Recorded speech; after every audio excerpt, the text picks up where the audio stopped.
Welcome to Burlap Teachers. Enjoy the video. In this video, I will explain how to connect your printer to Xfinity Wi-Fi. First, make sure your printer is turned on and positioned close to your Xfinity gateway for a strong signal.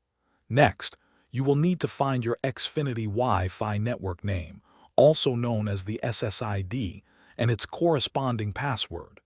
These details are usually on a sticker on your gateway. Finally, prepare to use your printer's control panel or display screen to begin the setup process.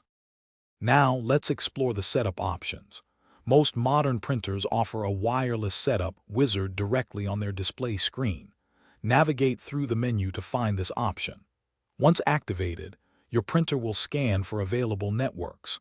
Select your Xfinity Wi-Fi network from the list that appears.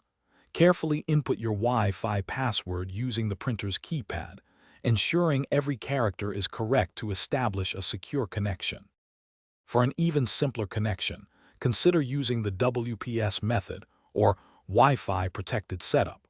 First, locate and press the WPS button on your Xfinity gateway. It often has a symbol resembling two arrows chasing each other. Immediately after, within about 2 minutes, activate the WPS function on your printer. This is usually found in the network settings.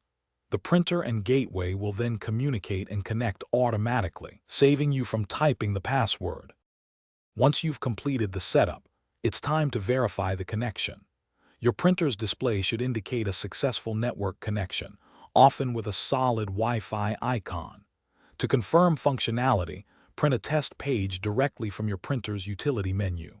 Finally, to use the printer from your devices, you will need to add it to your computer's or mobile device's printer settings.